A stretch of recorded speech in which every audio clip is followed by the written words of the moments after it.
សំដែងរបាំនារីជេជួដោយសាសានុសិស្សដែលមកពីសាលាបឋមសិក្សាជ្រៃចាសូមគោរពដល់ពុកម៉ែបងប្អូនចូលរួមក្នុងកម្មវិធីសូមពុកម៉ែបងប្អូនចូលរួមជាថវិកានៅកន្លែងតូនអ្នកគ្រូខឿននារីដើម្បីទទួលបច្ច័យទោះបីតិចក្តីច្រើនក្តីក៏តាមកម្លាំងសទ្ធារបស់បងប្អូនមកចូលរួមចាសូមអរគុណហើយក៏សូមអធិស្ឋានដល់បងប្រុសបងស្រីក៏ដូចជាផ្សេងយុវជនទាំងអស់យន្តយុវវ័យសម្រាប់ការមិនទាន់បានចូលរឿង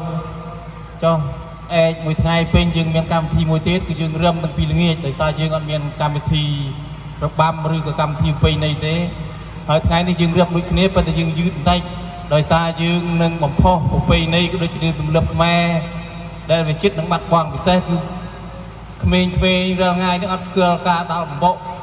យ៉ាងម៉េចទេចុះបានយើងសហការជាមួយសាលាចាស់ដើម្បីរៀបចំកម្មវិធីប្រពៃណីផ្សេងៗដើម្បីបង្ហាញកុំឲ្យបាត់អត្តសញ្ញាណជាតិរបស់ខ្លួនចុះក៏សូមអធិស្ឋានម្ដងហើយម្ដងទៀតដល់បងប្រុសបងស្រីដែលចង់រឹមចុះថ្ងៃនេះយើងយឺតបន្តិចហើយស្អែកយើងនឹងរឹមពីល្ងាចតែម្ដងយើងមានកម្មវិធីមួយទេគឺរឹមធំបាសតែម្ដងចុះសូមអរគុណហើយសូមអញ្ជើញក្រុមទស្សនាក្រុមរបាំរបស់សាលាបឋមសិក្សាជ្រៃដោយការសម្ដែងរបាំនារីជីជូសូមគ្រប់អញ្ជើញទស្សនាសូមអរគុណ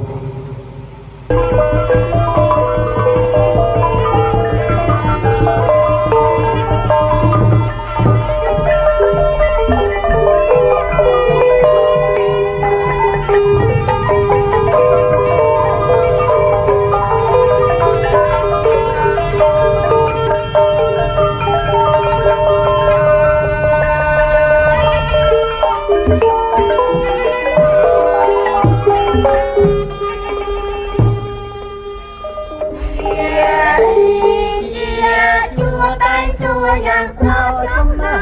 នដៃបំរងបាញ់ខ្មែរព្រមទាំងសងសៀនមានលាឆ្ងុយខ្ញុំស្រអត់មានតត្រង់ណាព្រមតាមរបៀបបាញ់កែមារាពីបរាទុំជារបាំមួយស្រយ៉ាងចំណានរត់តែកាយកំសាន្តនៅពេលស្រាលស្រាលស្រីប្រាប់បំរាមជុំគ្នាលេងសាំងគេចិនឆ្ងាយគេតែមានក្តីសរសើរអំពីដំណើរក្បាច់ខ្មែរតាំងពីដើមមកសំថ្ងៃអិនកែប្រែខ្មែរចេះរសាទុកបំរើតាំងពីបរា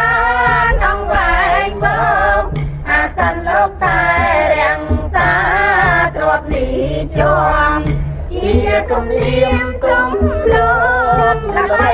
សាសំណាទុំតែគេតែសរសើ